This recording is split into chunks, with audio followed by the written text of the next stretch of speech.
What's going on, everybody? Welcome back to the Pack a Day podcast. I'm your host, Andy Herman. You can follow me on Twitter at Andy Herman NFL.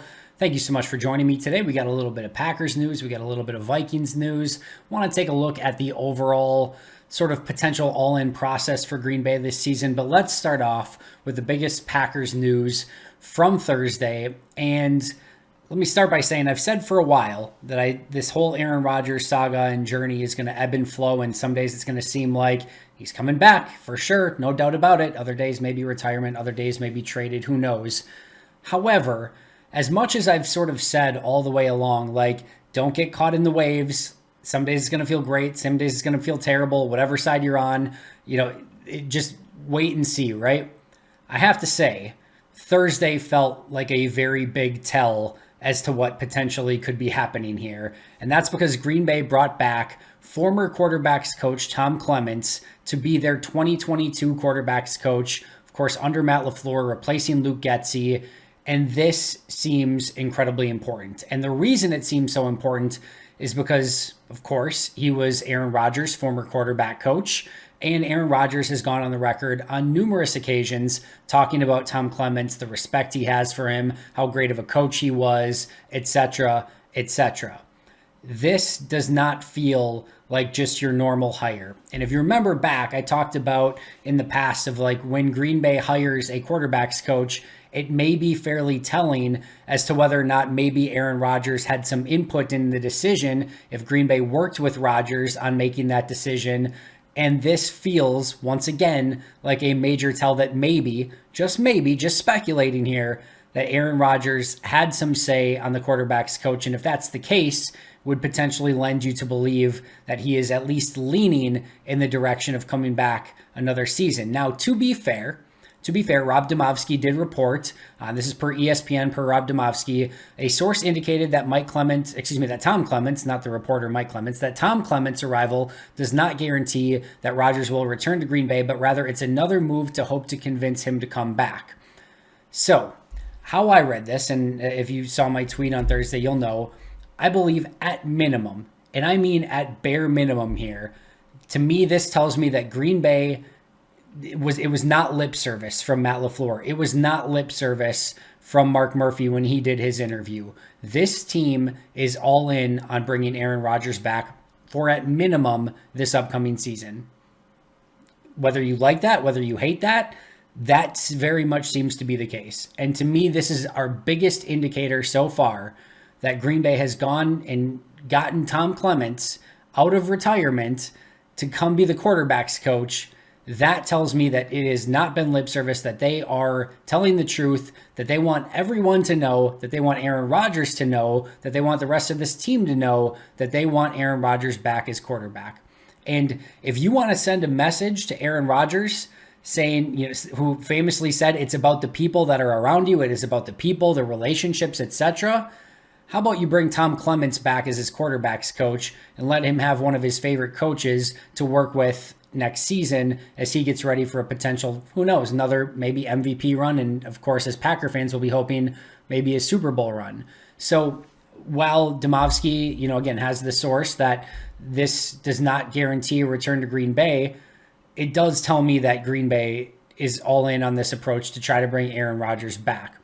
The other question I would have is, if you're Tom Clements, are you coming back out of retirement to be the Packers quarterback's coach if there's not at least a pretty darn good feel that Aaron Rodgers is going to be the quarterback? Now, maybe, and I sort of doubt this, but maybe they have an agreement with Tom Clements that he will be the quarterback's coach this season if Aaron Rodgers comes back. And if Aaron Rodgers does not come back, maybe Tom Clements would just say, you know what, I'm going to retire again. And both sides know that going into it. Both sides are amicable to it. But in the meantime, they hire him as quarterback's coach in an effort to bring back Rodgers. And if Clements gets Rodgers, great. If not, he says, you know what, I've decided I'm going to retire. And Green Bay goes in a different direction for a quarterback's coach. But you wonder, would Tom Clements come back if the quarterback in 2022 was set to be Jordan Love or Kirk Benkert or Drew Lock or any, Marcus Mariota, any other quarterback that could potentially end up in Green Bay not named Aaron Rodgers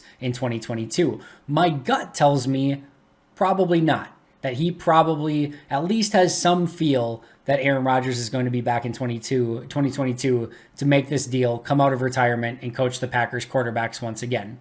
And then, of course, what we don't know, and apparently per Rob Domofsky, I guess sort of what we do know is that this isn't a signed, seal, delivered, that Rodgers is not guaranteed to be back. However, I think the question still has to remain, did Aaron Rodgers have any say in this move? Did, even if it was a few weeks back, right? There's easily a world in which Matt LaFleur, when they were sort of doing their exit interviews and we heard that Rodgers stuck around a few extra days, there's easily a world in which Matt LaFleur at least asked him, hey, in case we lose Getsy, I don't think Getsy was in Chicago yet, but forgive me if my timeline's off. But if we lose Getsy, or if we promote Getsy to offensive coordinator, maybe there were some contingencies there. Is there a quarterbacks coach that you have in mind? That easily could have been a situation. It also could have simply been an easy text from Matt LaFleur to Aaron Rodgers saying, hey, any QB coaches that that you'd be interested in, we have an opening. I know it doesn't necessarily mean that you're coming back, but we'd love your input on who the quarterback coach should be, whether you're back or not. And it could easily have been, again, hey, Tom Clements, if you could get him out of retirement, I think that'd be a great hire for you guys, whether it's me or Jordan. That could be an easy conversation that they would have had either via text or phone call, Zoom, who the heck knows, right? So you wonder, and you have to wonder if Aaron Rodgers had some input. And I do have to believe, and again, and I've said this now for a little while and how I felt, this past week-ish, everything that we've heard from Rodgers is that it's about the people, that that he wants Green Bay to go all in. He wants to be the guy in Green Bay. He wants some, reassurance that he can finish his career with the Packers. And of course he wants to be in, I'm sure, good standing with the rest of the organization. It seems like Green Bay has checked every box. It really seems like Green Bay has checked every box. Now, maybe the remaining box to check is Davante Adams, Randall Cobb, Mercedes Lewis, Billy Turner, Devondre Campbell, Rasul Douglas, and so on and so forth. That is maybe, Zadarius Smith, Preston Smith, Adrian Amos, we could go on and on. But which of those Packers are going to be back in 2022? And maybe that's the lone remaining question. Mason Crosby, another one, another player he's close with on the team. Which of those Packers are going to be back, and what type of team are they going to be able to put together? Because while I wholeheartedly believe that Green Bay will go all in some capacity to bring Aaron Rodgers back, just how far all in they can go is still a little bit of a beautiful mystery, to use an Aaron Rodgers term. Like, we know they're going to lose some guys. Which guys are they going to lose? And which guys is Aaron Rodgers okay with losing? We know he's close with Lazard and MVS and Davante Adams and Mercedes Lewis and Randall Cobb and Billy Turner on offense. Like, there's a lot of guys on offense. They can't keep all of those guys. So those are going to have to be difficult conversations that Brian Gutekunst has as well. But to me, let's start off by saying, I guess not start off, but as an amendment here, Tom Clements is a phenomenal quarterbacks coach. This is a really great hire for Green Bay. And while I know that Luke Getsy is probably this ascending coach that was a quarterbacks coach and brought a lot to the table, getting a Tom Clements is no small task and no small hire. This is a great hire for Green Bay, one way or the other.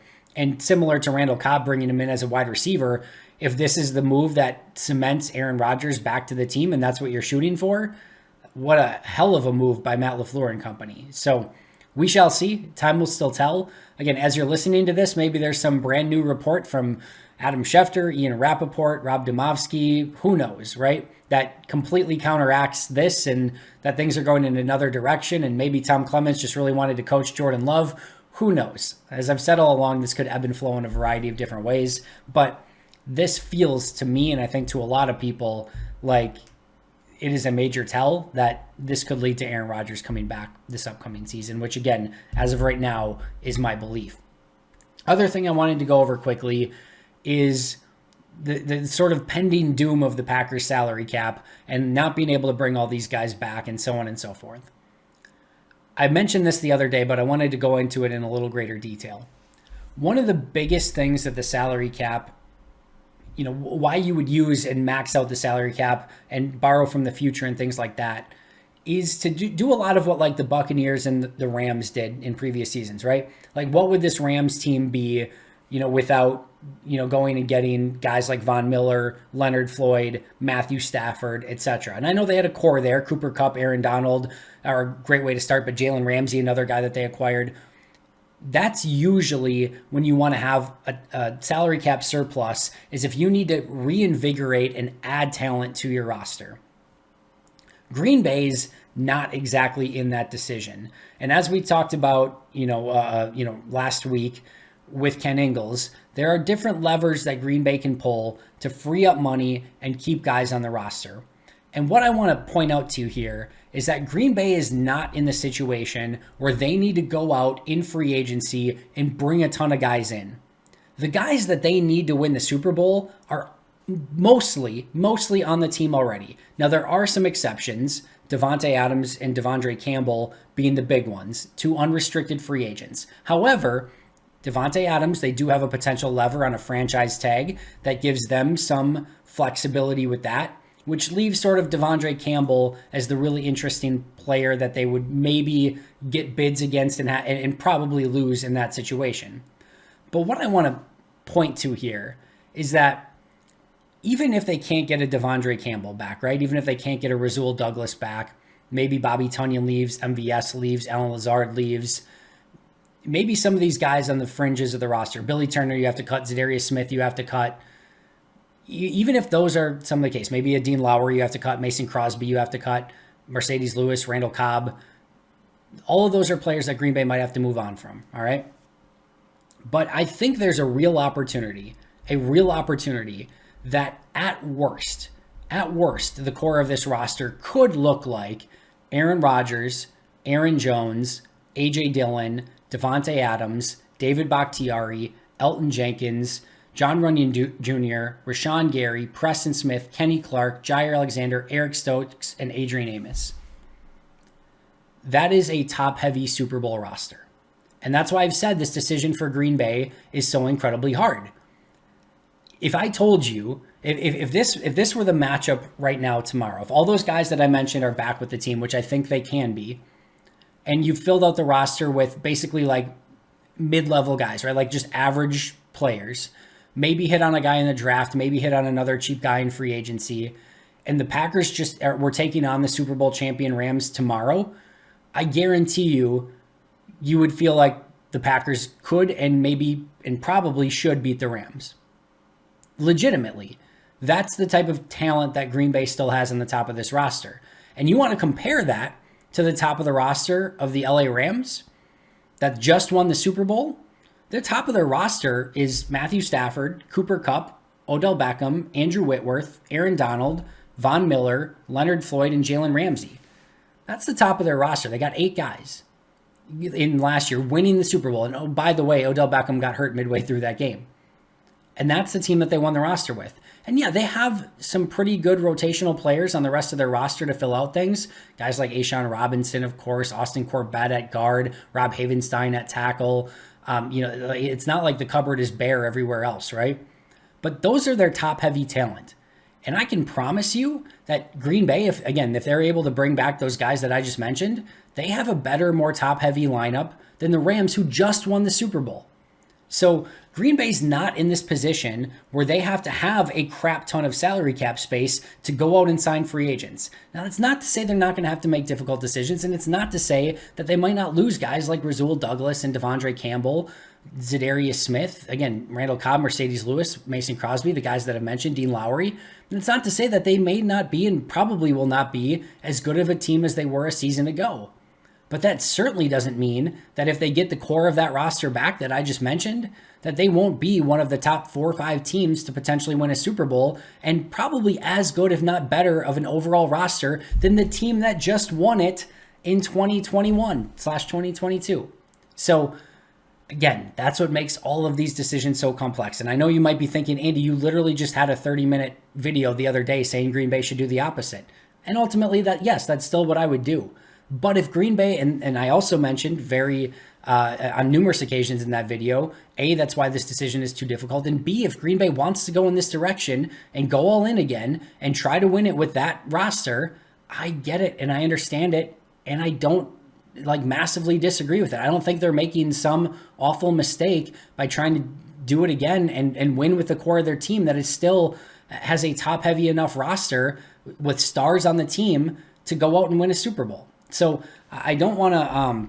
I just want to try to erase this idea of that, like, if Green Bay goes and gives Rodgers and Adams a bunch of money and fills out the rest of the roster with the guys that I mentioned, like it's this doom and gloom scenario.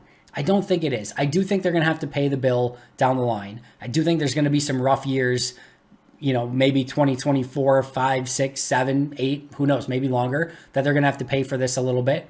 But I do think they have an opportunity to legitimately go out and compete for a Super Bowl, and giving that up is an opportunity cost as well. So just wanted to put that out there, that they still have a heck of a roster, even in some scenarios where they have to let some guys go. They have enough where they can go out and win a Super Bowl. And again, arguably more than the team that just won it this past season. Last but not least, Vikings officially announced Ed Donatel and Mike Pettin. Ed Donatel is defensive coordinator, Mike Pettin is assistant head coach and defensive assistant. All I have to say is I'm really upset that Dom Capers went to the Broncos, because it would have been so great if the Vikings could have just, created this holy trinity of defensive coaches in Green Bay of Mike Pettin, Dom Capers, and Ed Donatel, and just one chef kiss perfect defensive staff. So Broncos, Nathaniel Hackett, I am mad at you for not allowing this to come to fruition.